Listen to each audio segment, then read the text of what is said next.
Satnam GDF. Maharaj Kaur. I just want to reach out and tell you I love you. Happy holidays. Merry Christmas.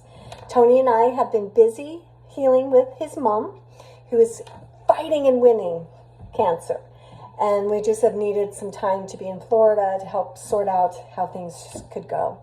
But like everything in life, if you have something that is big and heavy, I'm just here to remind us all, myself included, open up to the wonder of life. There is nothing, absolutely nothing that doesn't happen in God's time and decision in our lives. And so even though it's scary to get a cancer diagnosis, at the same time, it has brought all of us, as you can imagine, so much closer. And life is opening up and teaching me so many things about my own life and other ways that I could do it. And this is happening for you too. I know so many of us, 2024 was so hard. And I want you to know, 25 is a completion year. There is going to be a real sigh of relief in 25, that the worst is behind us. It is going to be a time of beginning. So 2026 will really bring the fruition of new ideas. 25, this coming year, is about harnessing our feelings, changing our mind so we can step into a new reality. It's about seeing how we are more alike than different. And at the end of the day, what's so important for us humans is to remember we're a human family. And we all, our little souls and hearts, we want the same. We want to be seen. We want to be heard. We want to feel safe. We want to have security. We want to be able to have freedom. And all of that is taking a turn towards the best. The worst is behind you. Whenever good and change come, we have to let go of what was binding us. You know, it's kind of funny. I hope this doesn't freak anybody out, but I think about both. I mean, in the United States, the political environment was, right? But both of those candidates had such a wave of hope, right? For Vice President Harris, it was like, unburden yourself from the past. Yes, hallelujah, right? And Donald Trump, his slogan was always to make America great. I would like to say, let's make the world great. And that starts in the micro, not the macro. That starts with you and I.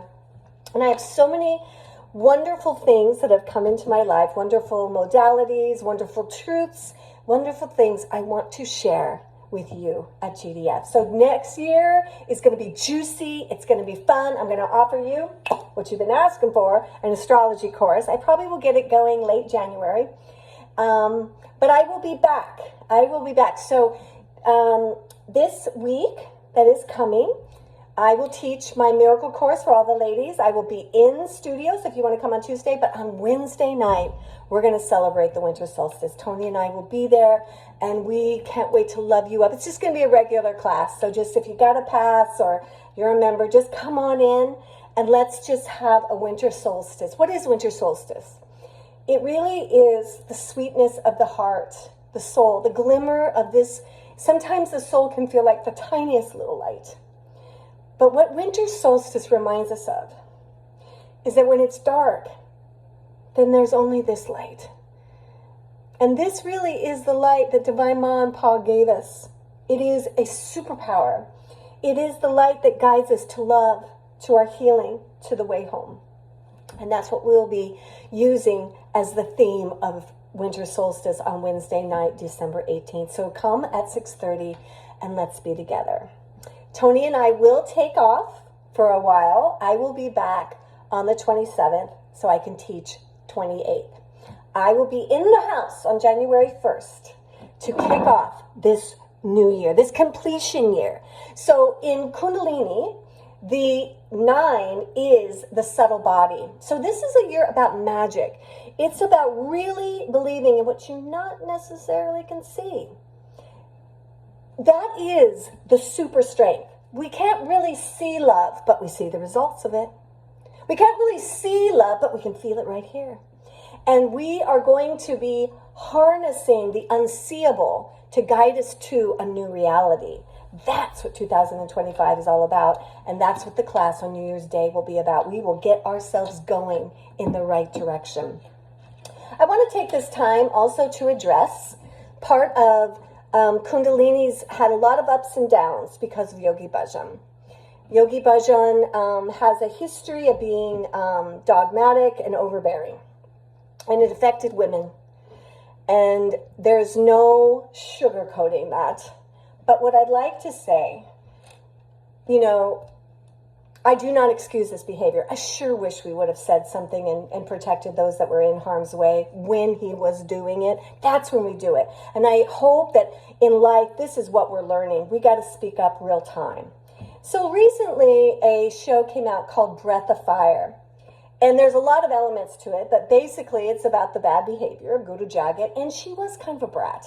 There was a lot of insecurity that motivated negative behavior. But I think what's also interesting is they talked about how we get high and how powerful Kundalini is. And in this documentary, it was like, it's too powerful. Well, I'm going to throw the gauntlet down and say, no, it's not. It is super powerful, and it is a gift to you and to me. Where it gets sketchy is when we're in this heightened high from the spiritual energy that somebody with wrong motive or insecurity uses it to control us. We do not do that here. That's why it's the Guru is you. I am very careful in how powerful this is, but it's kind of like throwing the baby out with the water. We do not want to take these types of technologies out of humans' hands because we need to be able to have high alchemy energy to create more peace, to create systems of better energy. There's so much good that comes out of it. I know for myself, I've never been a perfect yogi, and whenever I stop doing Kundalini, my energy and my negativity and my depression activate. There's no getting around the absolute beauty of this practice. What is so present to me is there is a cancel out God thing in life. I go to the Catholic Church, and there's never been a church that has done more damage. Now, here's the thing for me personally. I know we're all different, but for me, it's like, and I know so many amazing Christians and Catholics, and I know amazing priests. And I also completely understand when you're harnessing that kind of power, people are going to do the wrong thing with it. I think, personally, Marcia thinks, which doesn't mean a whole lot, that we are at a time when the human family rises up to keep these systems that have so much good and some bad in them alive. And so I'm doubling down on Kundalini. And I'm doubling down on Jesus. So in the new year, I'm going to start teaching a class called Kriya for Awakening Your Christ Consciousness. At the end of the day, Kundalini Yoga is Kriya Yoga. We may take the word Kundalini out. Not decided yet, but because it's so triggering, and Kundalini is an energy. It's not any different than Reiki or Chi. It is the light. It is the Shakti fire of the Divine Mother. And what we do more than Kundalini, it's really Kriya. What we do at the studio is Kriya Yoga, which is so devout, which is so holy, so pure. And it brings things up so that we can view it and heal it. I have never been more committed to God, to this practice, to my own faith, and also taking a portion of GDF to focus on the Christ consciousness, because to me, that was why Jesus came. He did not come to say, I've got it and you don't. For me, he's saying, I mastered this. This is how I do it. You want to do it too, right? And so we're going to be really looking at Paramahansa Yogananda's The Yoga of Christ. We're going to look at the Dead Sea Scrolls, the Gnostics. So each class we will have a Christ consciousness truth and a Kriya meditation that goes with it. I hope you'll try it when it gets on the schedule. But in the meantime, Merry Christmas. Happy Hanukkah, happy holidays. If you celebrate Kwanzaa, happy Kwanzaa. Whatever your belief, The one thing we can all agree on is Mother Nature and the winter solstice. This darkness helps us remember we are light. I love you, I miss you, and I can't wait to spend some sacred time with you this week. So come see Tony and I on Wednesday and start setting some time aside and be with me on New Year's Day. Sat Nam.